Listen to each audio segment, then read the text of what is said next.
வணக்கம், வந்தனம், சுஸ்வாகத்தம்.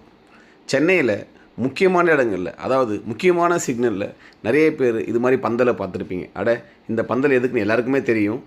வெயிலில் அங்கேங்கன்னு வண்டி ஓடிட்டு வர நம்ம அந்த ஒரு நிமிஷம் 30 செகண்ட் டிராஃபிக் சிக்னல் நிற்கும் போது அந்த வெயிலில் தாங்கிறதுக்காக தான் இந்த மாதிரி ஒரு பந்தலை சென்னை மாநகராட்சியிலையும் கவர்மெண்ட்டும் சேர்ந்து போட்டிருக்காங்க. அந்த ஒரு நிமிஷம் நேரலுக்காக இந்த மாதிரி பந்தல் போட்டிருக்கிற அரசாங்கம் இதை எல்லா இடத்துலையும் விரிவுபடுத்த முடியுமானா பண்ண முடியல. ஆனால் இதை விட ஒரு பெட்டர் பிளான் போட்டிருக்காங்க.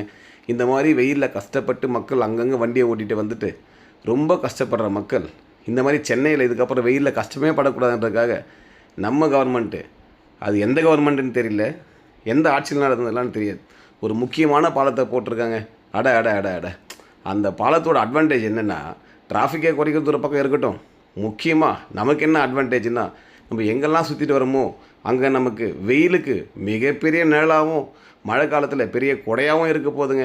இங்கே நீங்களே பாருங்கள், வெயிலில் வர மக்கள் இந்த பாலத்துக்குள்ளே கீழே வரும்போது எவ்வளோ ஜாலியாக வெயிலே இல்லாமல், அதுவும் இந்த மாதிரி கோடை வெயிலில் கூட ஜாலியாக நிழலில் போகிறாங்க.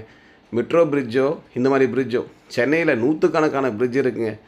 எதுக்கு பயன்படுதோ இல்லையோ, டிராஃபிக்கை குறைக்க பயன்படுதோ இல்லையோ, ஆனால் இந்த பிரிட்ஜு உண்மையாக சொல்கிறேங்க, நிழலை குறைக்க பயன்படுதுங்க. எவ்வளோ முறை இந்த பிரிட்ஜு கீழே நிழலில் போகும்போது ஒரு சுகம் இருக்கும் பாருங்கள். அட அட அட அட அட அது வாயில் சொன்னால் புரியாதுங்க, அதில் நீங்கள் பயணிச்சிருந்தீங்கன்னா தெரியும். இந்த பிரிட்ஜு இந்தியாவிலேயே முதல் முறையாக, அதாவது நம்மளோட சிறந்த ஐஐடி வல்லுநர்களை கொண்டு இந்த bridge Chennai metro rail under கிரவுண்ட்லேயும் அதுக்கு மேலே கிட்டத்தட்ட ஒரு 10 மீட்டர் ஆழத்துலேயும் இந்த பிரிட்ஜை கட்டியிருக்காங்க.